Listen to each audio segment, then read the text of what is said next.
It's another beautiful day to be a Raider, draped in the silver and black. I represent the shield. It's that time of night again, Raider Nation. And you've come back. Why? Because it's time. It's time to bring them.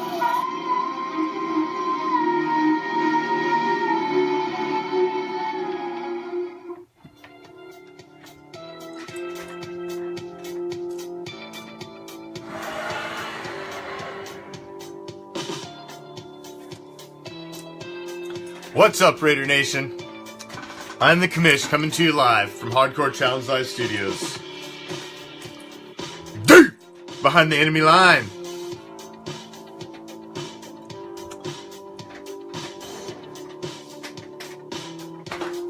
This is Raider Reaction. It's your Week 8, live, without a filter, post-game reaction to that bullshit that we just were endured to fucking sit through. Now,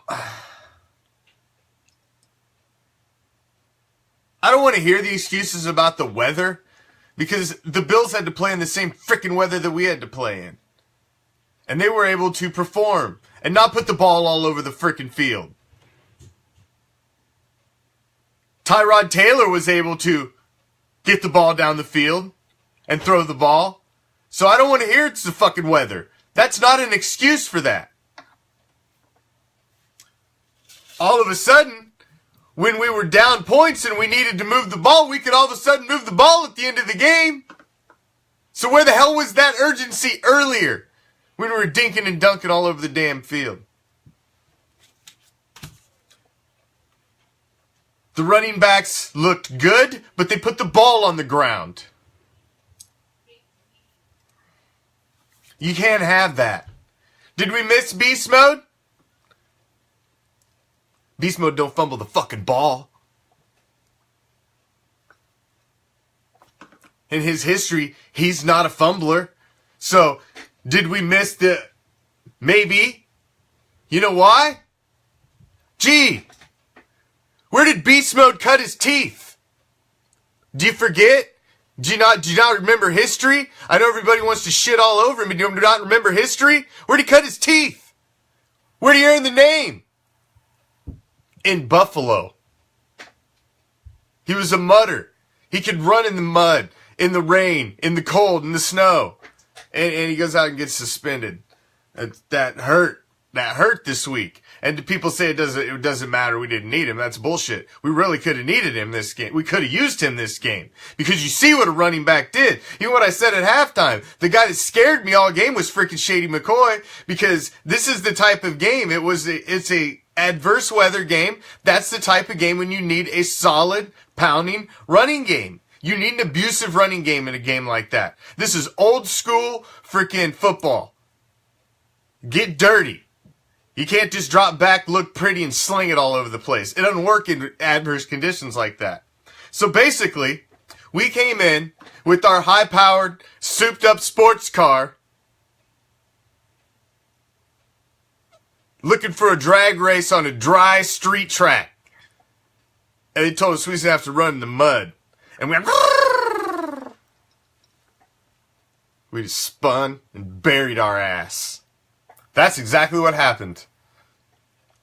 We couldn't, and they kept moving it, and that's what happens. Carr went for over 300 yards, went 31 for 49, 1 touchdown and the 2 picks. The one was on the tip, but it was a high pass, man, and it was into coverage, so you can still blame that one on him. You can't blame that one on anybody else either.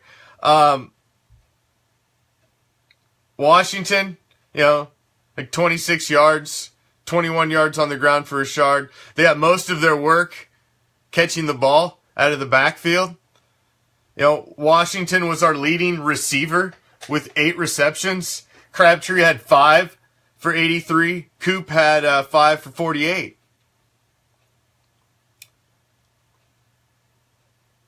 LaShawn McCoy goes for 151 on us. Bust the 48-yarder to just make it look bad. No excuses. No excuses. We cannot lose these kind of games. So, look at some of them. You had T.J. Carey starting in place of Sean Smith. T.J. Carey gave up big plays all over the place. Joseph, who we knew missing Joseph coming into this game was not going to be good. You had Lawani, who I was high on Lawani coming in. He actually had some decent plays, but man, he had some bad plays where you could tell he was not where he was supposed to be. And he accounted for the one big play down the sideline to Holmes. So, it was tough. It was tough to watch. And as bad as it was to watch, why the hell do we have to listen to James Lofton huffing Bills nuts the entire game? I mean, seriously, bro. You played for the Raiders for 2 seasons. You only played for the Bills for 4. You played for the Packers way more than the 2 of those combined. And you're out there like you're Mr. Frickin' Bill. Like, come on, man. If you talked about the red, white, and blue more goddamn time, I wanted to crawl up in the fucking booth and smack your ass. Come on, seriously? It's like we were listening to the Bills callers. Like this was the Bills home radio guys. Like, seriously, that's not your job. If you're hired by the Bills to call their preseason games, well then yeah, it's okay. You can do that shit. But you can't do that when you're calling the national broadcast for the damn game. You can't be a freaking homer. And especially be a homer. Man, I hope you never show up in another Raider event. Jesus H. Christ. There was never even barely a mention that you ever played for the Raiders the entire freaking broadcast. How many times was it mentioned you were a Bill?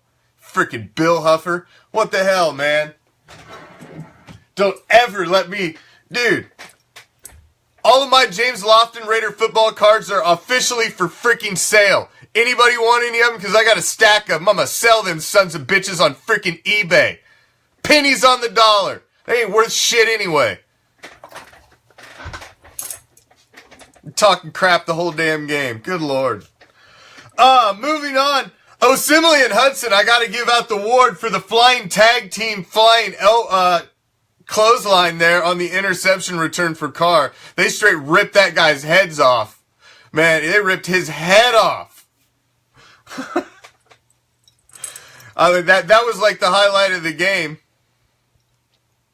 That was like the highlight of the game. It was James Lofton, man. It's a Hall of Famer. And he had like no love for the Raiders the entire thing.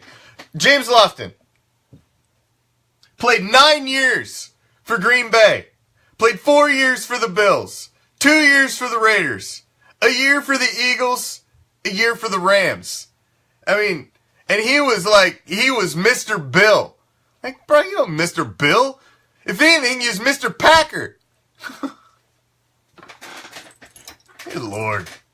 Like, so if the game was in Oakland, he'd be like, Mr. Raider. Come on, you fake ass. Moving on. Not another interception. Defense still. No interceptions. Again, we just cannot seem to get the turnovers in the big play. Now, everybody can blame the rain and the weather, like I said, for the turnovers and the slop. But guess what? How many times did you see the Bills put it on the ground? How many times did you see the Bills throw interceptions? They were playing in the same crap. Their players created turnovers. Ours didn't. The offense didn't get it moving or have any urgency until late in the game when we were already down 3 touchdowns. It's It's just bad. Now, is the season over? No. Of course it's not over. Of course it's not over. The season is not over. Andrew, send me a message, private message to the page.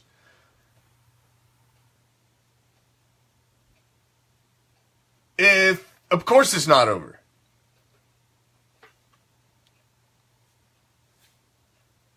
We're 3-5. It's mathematical. Like I always say, it's a race to 10. It's a race to 10. If you can get more, yay. If you get less, you're probably not going to make it. You might make it by luck, but it's typically a race to 10. 10 will get you in usually. So what's that? You got 16 games. It don't take frickin' Einstein to figure that out. You can only lose 6. So we're 3-5. Miami. They are as much of a fucking walking wounded animal as you'll ever see in the wild. And if we can't walk up and feast upon them, then there is something seriously wrong. They're a dolphin floundering in 2 foot of water. If we can't take them out next week in prime time in front of the world, then this season deserves to be lost. This season deserves to be lost. Next week is our measuring point. It's 3-5. We have backed our ass into a corner where we can now only lose one more game and seriously have a shot at the playoffs. You have backed ourselves in a corner to the point where we now have only one we can give up. It can't be the goddamn Dolphins. It can't be. They're playing with Matt Moore. They just got their asses absolutely handed to them on national TV. They look pathetic. They're in the running for one of the worst teams in the league right now. We cannot go to Miami on Sunday Night Football in prime time. The last time we were in prime time this season, we looked like garbage. It can't happen again. We have to handle business. We have to handle business. So, I have no doubts we will go down and bitch slap the Finns. No doubts. That puts us at 4-5. And we go into the bye week in week 10. So we can get the mind right. And get the bodies right. And we come out and we go to Mexico City for a mini Super Bowl. Because that's our season right there. If we come out and drop that dreaded 6th loss to the Patriots, the damn Cheatriots, that's going to be painful. We wouldn't even be out then because we could run the table, but that would be a tall order. We need to come out of the bye week in our mini Super Bowl and handle the Cheatriots. Then we're 5-5. And you're looking at a 6-game season that you only need to go 5-1 in. That is doable. And that is psychological. And that is how they need to look at it. You can't look at it like, oh, Jesus Christ, we can only lose one more game. No. You can't look at it like that. You got to look at it as, okay, we got Miami, New England, 2 weeks to prepare for New England. And we can beat them. It's in Mexico City. It'll be decent weather. It's not going to be adverse.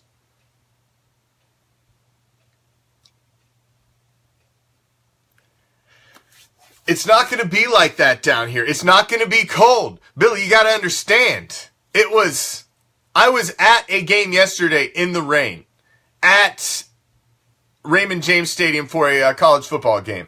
I was there with my son, USF against Houston.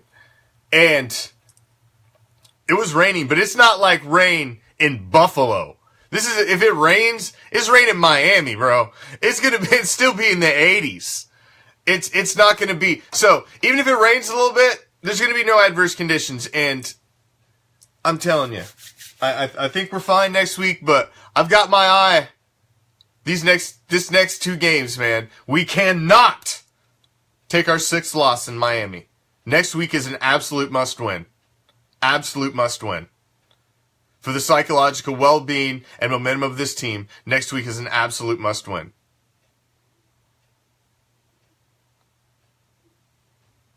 I'm glad to be proven. I'd be glad to be. Hope you're proven wrong too, Alberto, my man. I'm saying it's a tall order too, but I'm not gonna. I can't sit here. I can't sit here as a fan. I can't sit here as a fan and say fuck, it's over. I can't. And I won't. So I got to look at how it's realistic for them to pull it out. And it's realistic for you to go to Miami, win a game going into the bye, and feel good about yourself because you won on prime time. And then you come out and you know you're both going on the road in Mexico City, which is going to be a very positive Raider environment. And you win that game, and man, we're 5-5. And you know what? You're going home to play the Donkeys. And the Giants are beatable. We proved we can beat the Chiefs. You saying we can't beat the Cowboys? Shit. The Eagles are a bit of a challenge, but then if we get to the Eagles and we handle those other teams, we still got that one loss in pocket that we could possibly lose. So then maybe they're our 6th. And we go and whoop the Chargers' ass in what's going to be a Raider-friendly season finale anyway at LA. It's doable. Doable. So don't ever lose hope. Always believe in your team, man. That's what makes us fans. That's what makes us the nation. The greatest goddamn group of fans in the world. So, yes, it was a bummer of a game. Am I going to let it piss all over my Sunday? Absolutely not. Because I still believe. And I will be live in attendance next week for Sunday Night Football. Raiders at Fish. We going fishing next week. I'll be there. I'll be there in the yellow lot, tailgating it up for freaking 3-4 hours before the game. So you all come out. We're going to be Raider Reaction live on location for next week's game. So come out. Meet me and Commish Jr. We're going to be out there hanging out, taking interviews, talking to Raider Nation. So Raider Reaction live on location for week 9 at Miami. We're going to start to get the right next week. So I'm out. Sucks, but don't lose faith. It's not over yet. Peace, love, Raider Nation.